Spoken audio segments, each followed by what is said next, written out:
Blog Talk Radio. Welcome to Boob Talk with your host, Cynthia Rogers. It's Season 3.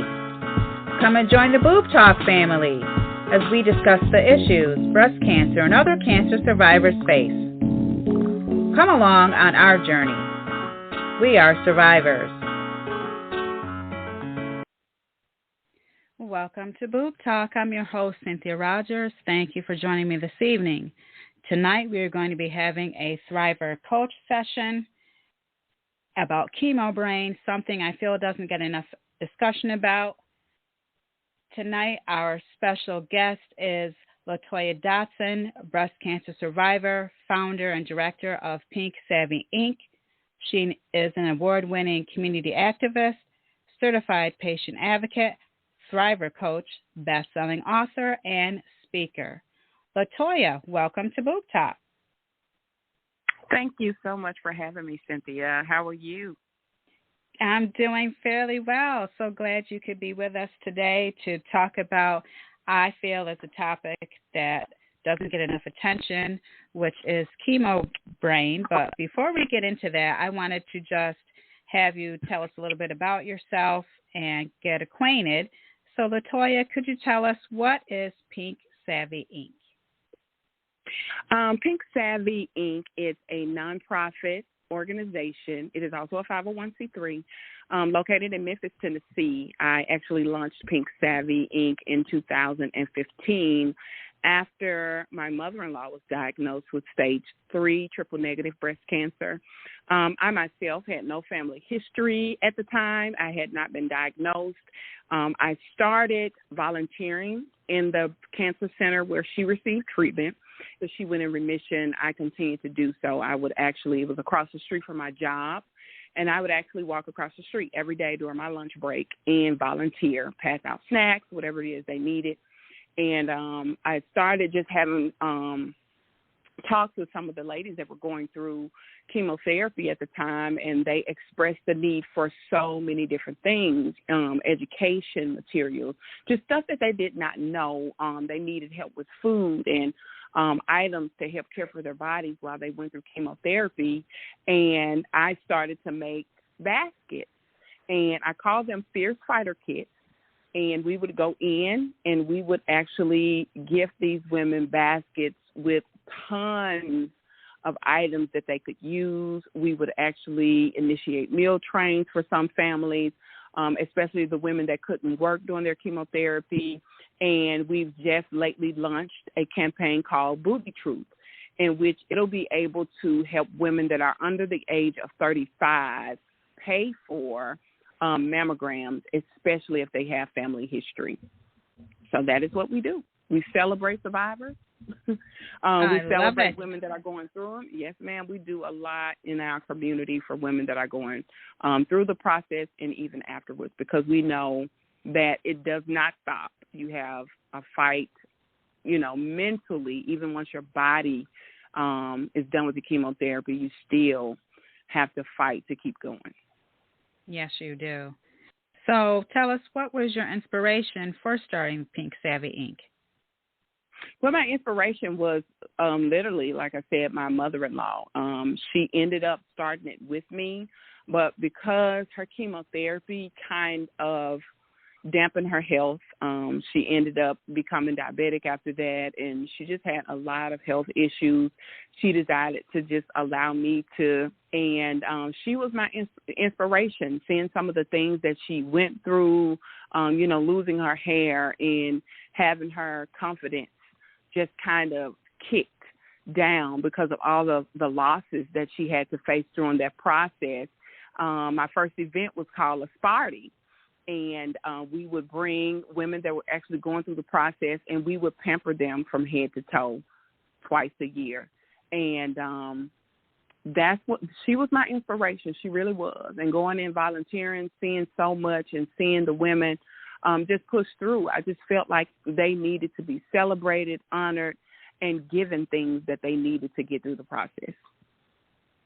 That is such a beautiful way to honor those women that are going through breast cancer, because a lot of times, we're just trying to survive and we're not thinking about ourselves, or if you have families, or if you're trying to work. So I think that's just a wonderful idea, and I just wanted to commend you for starting that organization. Now, I know you also had your own battle with breast cancer. So when did you become diagnosed? I was diagnosed in 2019, literally almost 5 years after I had launched my organization. I did not feel a lump. I thought I was having some heart problems because I was having pain on the left side of my chest. And the pain was kind of trickling down my arm. Yes, ma'am. The pain was kind of trickling down my arm as well. And then my body just was different because I felt like I never got enough rest. I was always tired all the time, and I could never get rid of this pain. And so I had actually gone to the doctor several times, and they kept doing blood work and giving me these x-rays and saying your EKG is fine, and, you know, your echo was fine, and all of this was fine, and your blood work looks good, so there are no issues. I think I went to the doctor almost a year. Probably the emergency room visits of 2018, I probably went about 4 or 5 times. The last time that I went is when I really, really got discouraged because they said that I was kind of like a manic depressant. And they felt like I was making it up, like something that we don't see anything wrong with you, and, you know, we're going to put depression on your chart because we feel like that's what's going on. And at that point, I literally wanted to give up trying to find out what was going on with me because at this point, people think you're crazy. Yeah. I ended up going to an event, and there was a lady there with stage 4 cancer that had kind of had some of the same symptoms I had. And she just testified to advocate for yourself. If you know your body is off and something is wrong, don't give up because, you know, what doctors they only know so much, but they can't tell you how you feel. And so the beginning of January 2019, I decided that I was going to go to every specialist, make an appointment with a neurologist, a cardiologist, everybody, so that I could get detailed workup, you know, to find out what was wrong because I wasn't getting any better. And my first stop was a cardiologist. And so he did a number of tests on my body. And he did a heart CT scan. He did an echocardiogram. He did it just was so much that he did to try to rule out that nothing was going on with my heart. And there was a nodule that showed up on the heart CT scan. He didn't think it was anything, but he advised me to get it checked. I did not feel it. I had gone to an OB about I had gone to an OB. She didn't feel anything. And so I did not take heed to what he said the first time.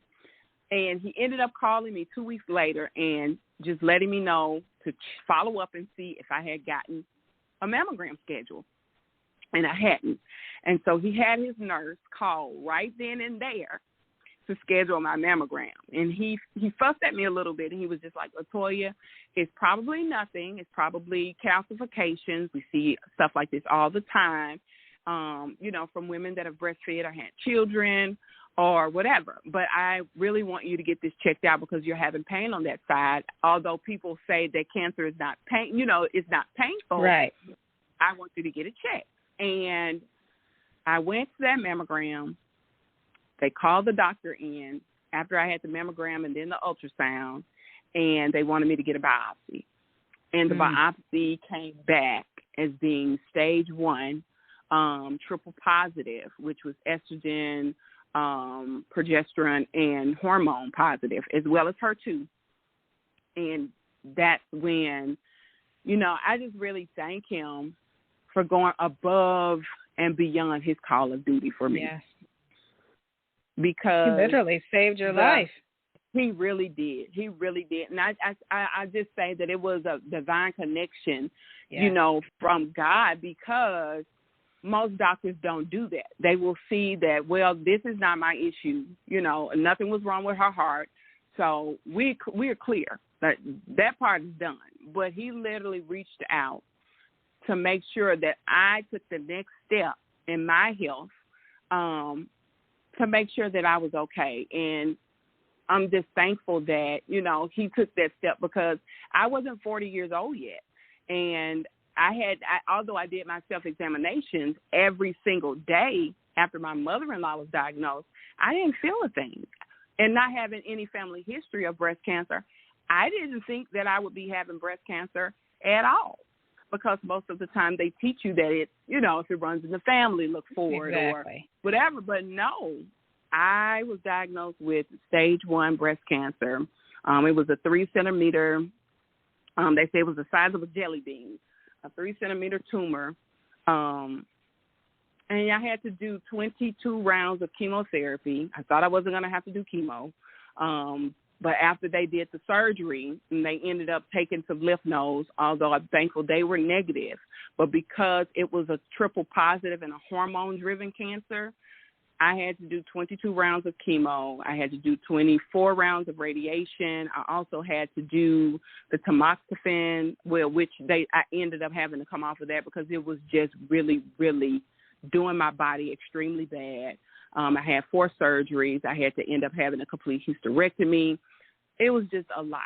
And but I'm thankful that I am now almost 2 years cancer-free, living to help people, to educate women, to advocate for those that feel like they can't advocate for themselves, because that was a big part of my journey, advocating for my own health.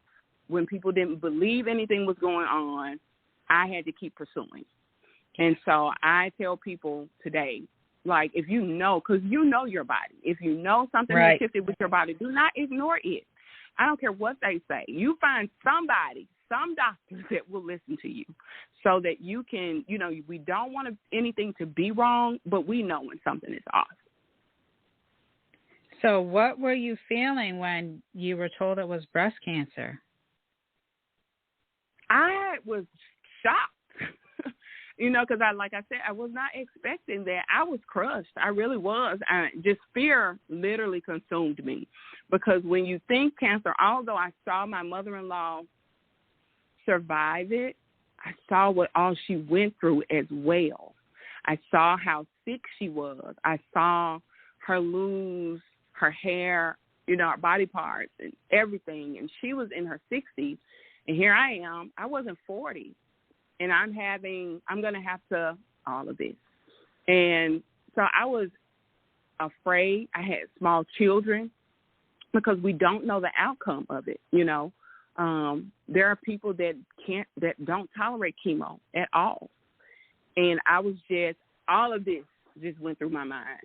And so it took me a while. It took me going through it to kind of shift my mindset to, I can do this. I can get through it. You know, one day at a time. Some days it was minute by minute, just walking through the process. And it really was a mindset shift that I had to make in order for me to get through that process. Now, I mentioned in our introduction that you are a patient advocate and a thriver coach. So how did that come about? That kind of just something I kind of ended up falling into. After going through it, although I had my organization before I started, and I just helped the women, you know, pampered women that were survivors. A lot of women, after I went through it, started just asking me questions about the process. And when I did not have the answers, I would dig for them. I would read so that I could be able to help women. And I was always positive through my journey, always, even though, of course, I had moments in where I would think. But I always encouraged people, even when I was at my worst, because I always found a highlight, whether it would be seeing somebody in the cancer facility that was worse off than me. Some women were in there fighting 3 and 4 cancers at a time. Right. And I would come out of there like, listen, you can't allow what you see to make you doubt, you know, what you believe, that you can do it, that you can get through it. And I would I would make posts, Facebook videos, and all of that. And so that's something that God has given me to do, is to help people thrive through adversity. And so it's just not with cancer, it's with anything, you know, any type of, because trauma, that's what it is. It's trauma. Yes, it is. You can make it You can get through that process. It takes steps. Healing takes time, but you can make it. And so I just want to encourage women and give them steps and tools that they could utilize to thrive through adversity. Amen.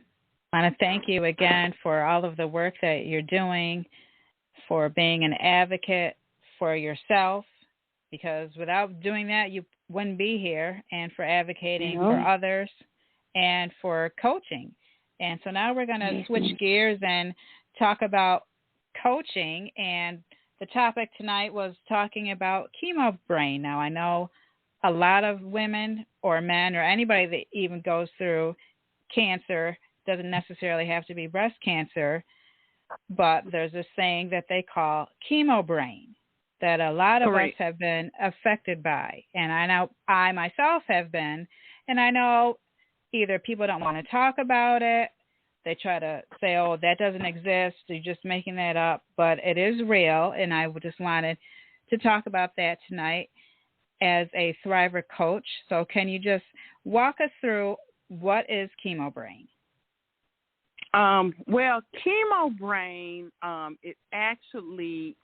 it's a cognitive impairment that can occur during or after chemo treatment. For me, I don't feel like it affected me until after I was done with chemotherapy. I don't recall having that memory loss or the slurred speech even, or, just the fact that I will be forgetting what I'm doing in the middle of what I'm doing. I don't recall doing that when I was going through the process, but it was really, really bad for me, especially after chemo. And I did not know, which they don't tell you, that the drug that they had me on, the targeted drug, tamoxifen, actually worsens it. And so it is one of the inhibitors that some women take after treatment, especially if they've had hormone-positive cancers. That is the one that affects your brain, the memory, the short-term memory part of your brain. It affects it the worst. Oh, I see. I didn't do that. Right. I didn't know that. Right. And of course, I'm not going to tell you that. Now, what are some of the symptoms? Some of the symptoms for me were my child could ask me a question, and if I didn't write it down, I would forget it, like in the next second. And he would be like, Mom, I just asked you that. Or I could say something, and I would repeat myself. I could be going somewhere and pass right by it. And I guess it would have to log over into my long-term memory. And then I'd be like, I wasn't going here. I was supposed to be going, to the store a few doors down. But that was one of the hardest things for me, was chemo brain. Afterwards, of course, I had like ailments and different things, but being a person that speaks and advocates and all of that, I literally was afraid to talk. I was afraid to talk because I did not want to sound stupid. I did I did not want to sound like I did not know what I was talking about, because sometimes you would find yourself rambling. And you'll get off topic. You would get off topic and all of this. And I was telling just my story. Oh, yes. I was like, God, if you said that you had a work for me to do now, how am I going to do this work if I can't even process and it was even hard for me to read. Like, I could see the words, but how you can scan a sentence and be like, okay, I got it. Yes, I had to literally focus in word for word for word. And I was like, I can't do this. Like, I'm too old for this. I tried to read it over and over and over like it wasn't processing. Oh. Yes. And I still sometimes am struggling. After 6 years, I'm better, thank God, than what I was. But sometimes I'm still struggling. Just like even before, like I could, memorize numbers and all. No, I'd have to look at something over and over, like maybe 10, 15 times, and still would be having issues. And still to this day, at different times, I'm still struggling, having issues, and exactly what you're saying. I didn't want to talk because I'll be in a meeting and I'm just talking, and I'm like, afterwards, I'm like, what the heck did I just say? Because I was rambling and I Yes. sound like a complete idiot, and they're looking at me, or else I'm talking, then all of a sudden forget what I'm supposed to be talking about and have to stop talking and then try to refocus as what is it what is it that I'm supposed to say? And it's then I, Yes. literally was feeling like I was losing my mind. And then I remember one day I said, oh my God, this must be what it's like for people to start going through dementia. And I was just like so discouraged and so upset. And I was Yes. like praying, God, no, I feel like I'm losing my mind. And like people don't Yes. understand. Yes. And they think Yes. once you're cancer free, oh, you don't have any problems or issues, and like you try to explain to them, no, there's still side effects that I'm dealing with on a daily basis, and they just don't understand and get it. Correct. You are correct. I was the same way. And I would have people, tell me, like, don't say that. Don't claim that. Don't this. And I'm like, I'm not claiming anything. Right. This is what's happening. I'm not claiming anything. Yes, this is happening.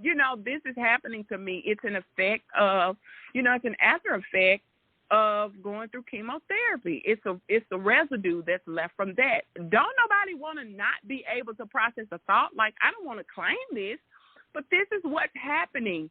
And I'm almost 2 years out, and they'll tell you when I was doing research, they would say, well, it could last 9 to 12 months. I'm like, I'm almost 2 years out. Girl, I'm on year 6 and I'm still having issues. Like I said, it's not as bad as it was the first couple of years, but within the last 2 years, I've noticed, okay, certain things now I can look at, I can remember, I can read, it's not as bad, but sometimes still when I'm talking, I just like forget what I'm saying. Right. And then ironically, my job is in communications and I write, and so that was all a struggle. I mean, a few times if we're in meetings and people are talking to me, then I would just like the same thing they just said, I would just turn around and ask the question like I never heard it. So, I mean, at one point I'm like, oh my God, they must think I'm an idiot. So I finally just had to, a few times tell my boss, hey, I'm dealing with chemo brain. It's been going on. Now, the one good thing I will say that my boss had breast cancer too, so she was able to understand. But just the fact that I said it out loud, hey, I'm struggling. Just so you know, if I'm saying or doing things that make no sense, I want you to know that I have an issue with this. So that was finally something I realized I just have to come clean, because I know they're thinking, what the heck is wrong with her? Yes. And I was ashamed at first to talk about it and to tell people about it. I would just be quiet. I would just like, when people be like, will you speak here? I would be like, no, I'm not available. Literally I was just shying away, and it almost caused me to just muzzle myself and not do anything, because I just did not want to I didn't want to feel stupid. I didn't want people looking at me, a certain way. And I was just like, okay, you know what? I always talk about thriving. I always talk about, you got to push past how you feel and what you see and all this. And I'm like, I got to apply that same principle to my own life. If I have to write it down, if I have to stumble through the words a little bit, I'm going to make me a joke and let them know what's going on, and I'm going to get back to it. But I'm not going to allow it to handicap me as it was doing before I made up in my mind that I was going to thrive through this process.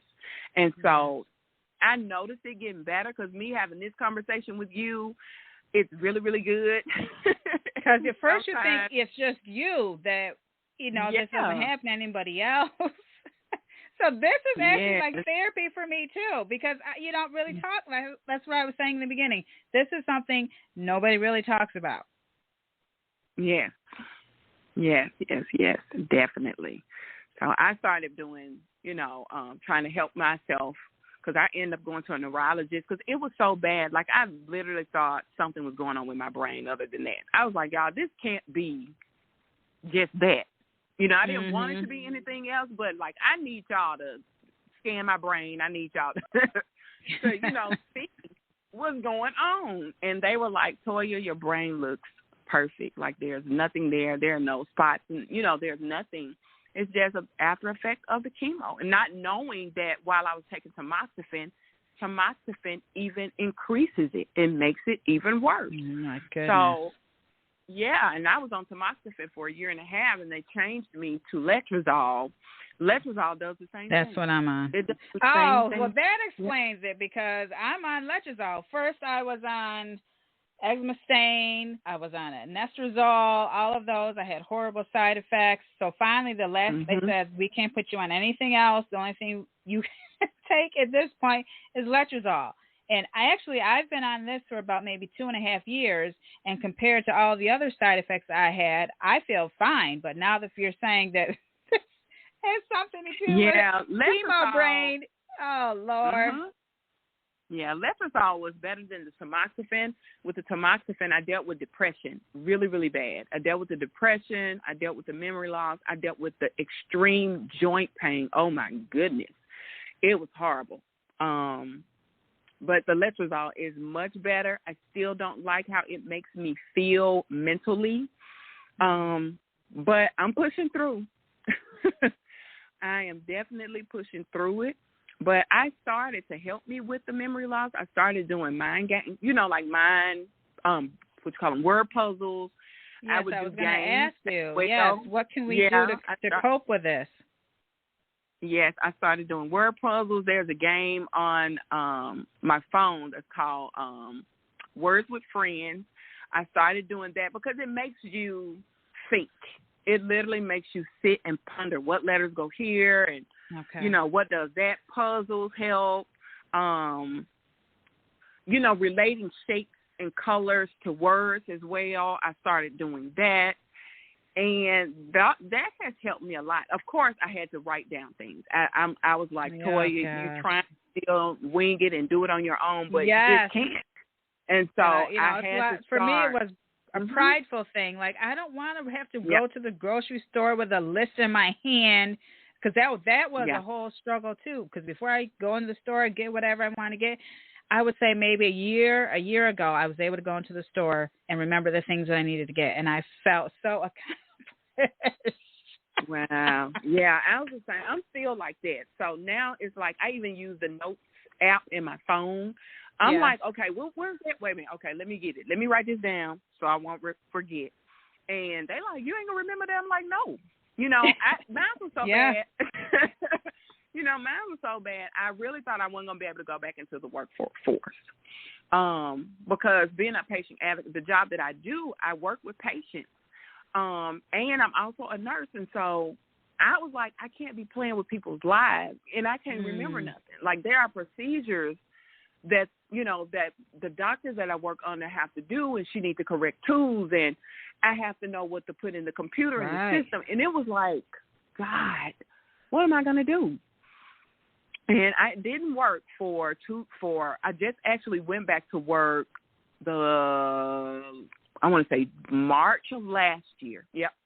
April of last year.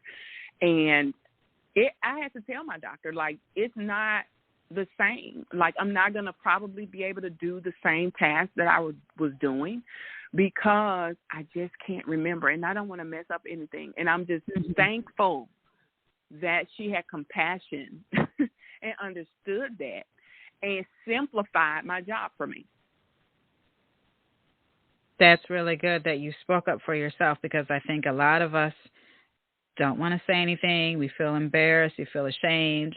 We might even blame ourselves, but we have to stick up for ourselves and speak up. And that's, that was very courageous of you to say, hey, I'm having issues like I had to do. I'm like, hey, don't judge me, but I'm dealing with some stuff right here. So I just want you to know. So yes, and anybody that's listening, you're in the same situation, just speak up.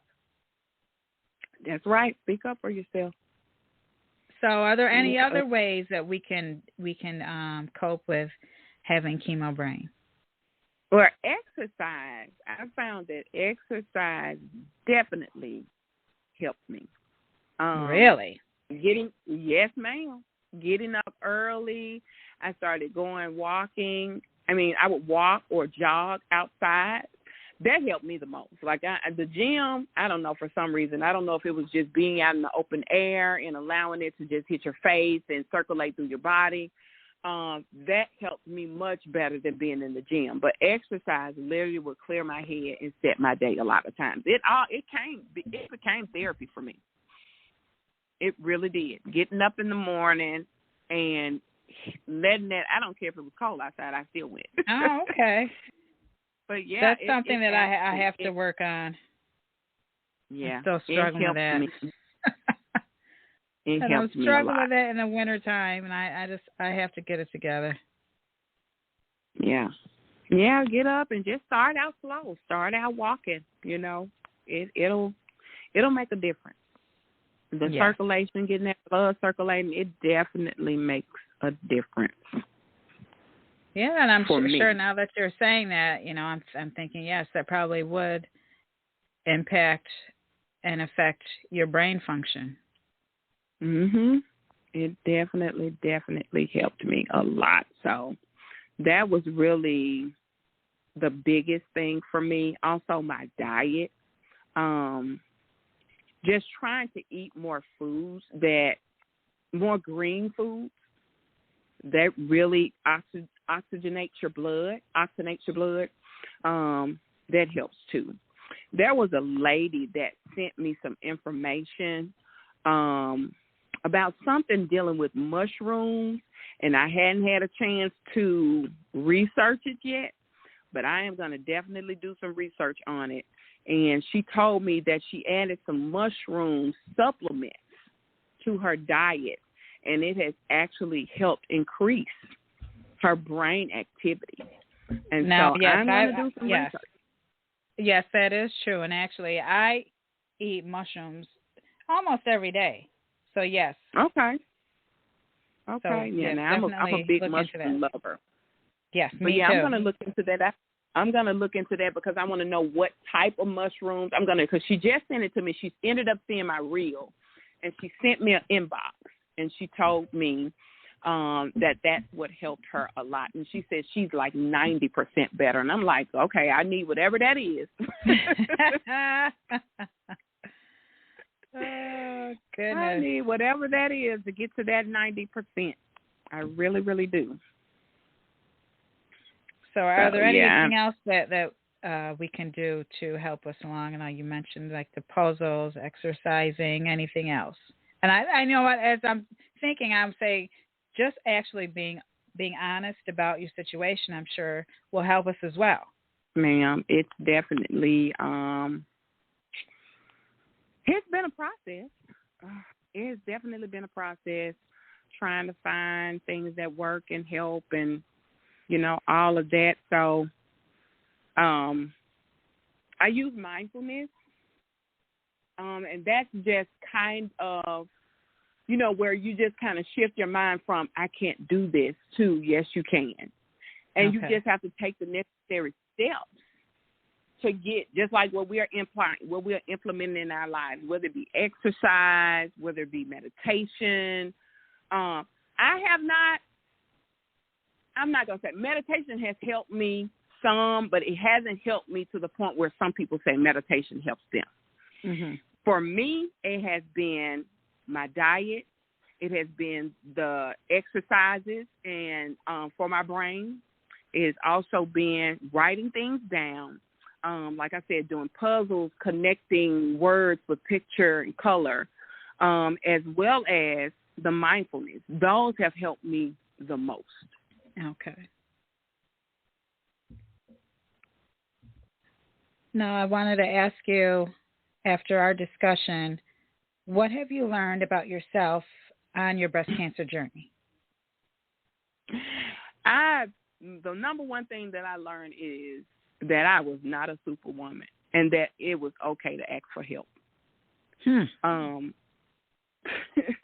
I was the person that always helped everybody. I mean, always. My family, whenever we had any type of gatherings, I planned the parties. At my church, I mean, that's just who I am.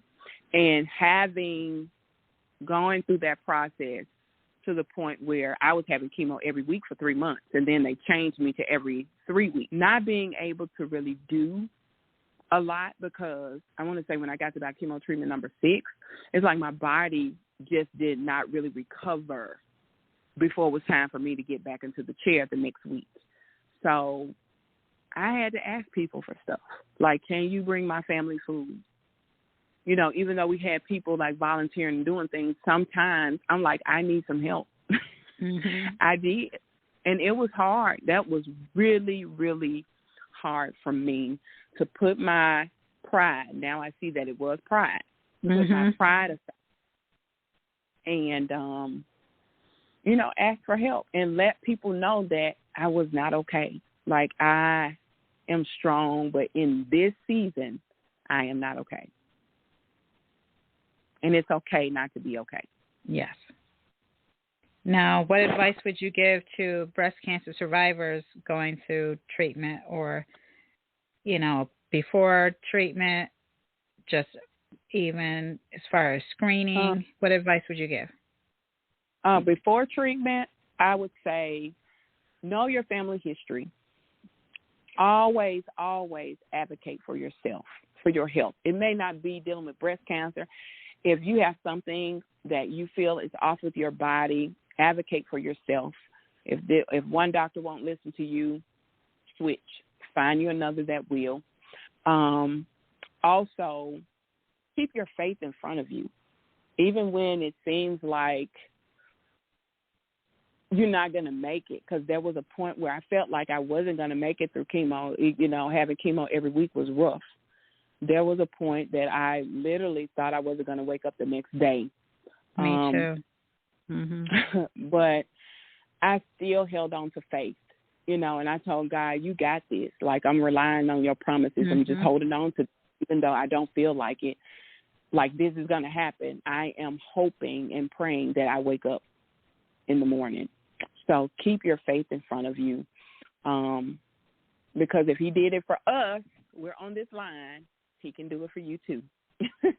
Amen. So, yes, he can. That is my, you know, and always find your tribe, you know.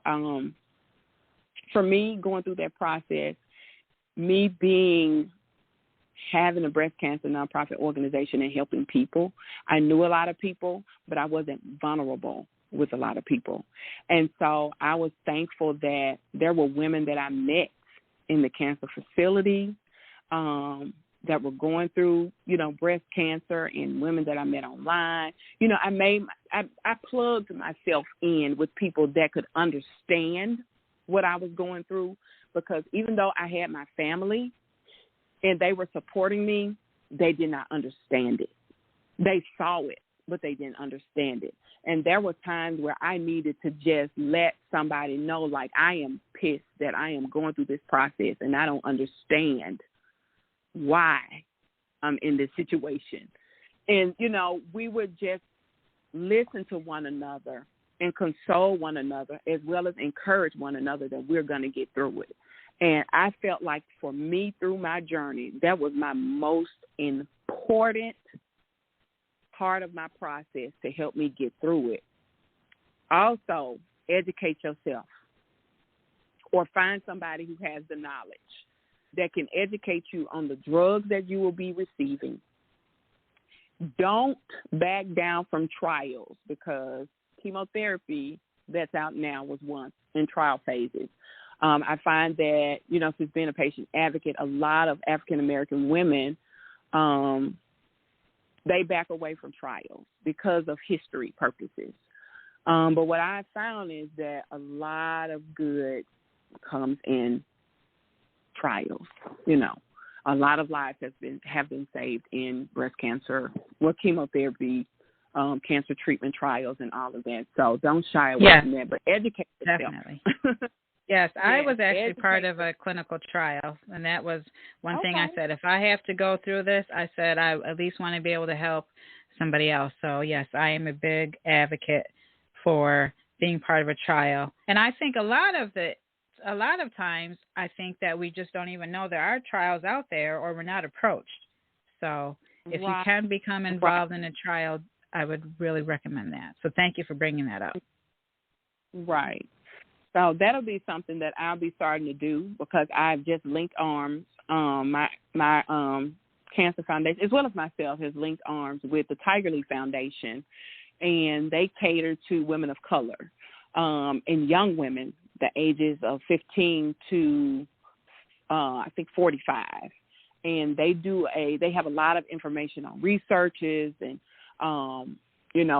medicines that are coming out and all of that different things. Although I love holistic approaches, I'm also going to be giving information about trials and new medications that'll be coming out, to help treat breast cancer as well. So I'm excited about that, and I'm excited about educating younger women on becoming familiar with their bodies. Yes, you are doing marvelous work. Thank you so much. And I just wanted to ask you, lastly, now, if someone wanted to get in touch with you for more information about Pink Savvy or use your coaching services, how can I do so? They can get in contact with me through Pink Savvy Inc.'s website, which is www.pinksavvyinc.org, or they can just email me at info@pinksavvyinc.com. Great. And they also can find me on Facebook. Okay. Yes, they can find me on Facebook under LaToya Thriver Coach, as well as Instagram under Coach Thriver. Great. LaToya, thank you so much for coming on to the show. It's been a pleasure. You've been my therapist for these last few moments. I want to thank you for listening to me, and thank you for sharing your story. You are so courageous and brave. Thank you for being honest. And I hope we can continue our discussion. You're more than welcome anytime something is going on with your organization to come back and discuss it on Boob Talk. Oh, thank you so much. And I definitely look forward to having you on Cancer Conversations because I do that in October. Oh, great. I Yes, look forward to that. Okay, thank you so much, LaToya. You take care. Okay, you too. Thank you so much again. You're welcome. Bye-bye. All right, bye-bye. You have been listening to Boob Talk, and I'm your host, Cynthia Rogers. Tonight we had a Thriver Coach discussion about chemo brain with our special guest, LaToya Dotson, Thriver Coach and founder and director of the nonprofit breast cancer organization Pink Savvy Inc. And we would also like to thank LaToya for sharing her breast cancer journey and also giving us tips about dealing with chemo brain and just telling us to be our own advocate for sharing her story about how she didn't stop until she got the answers that she needed. And remember, we are all in this together. Until next time, God bless. You have been listening to Boob Talk with your host, Cynthia Rogers. Follow us on all podcasting platforms and on Facebook at Boob Talk Podcast Group and Instagram at Cynthia L. Rogers Boob Talk Podcast. Remember, never give up hope.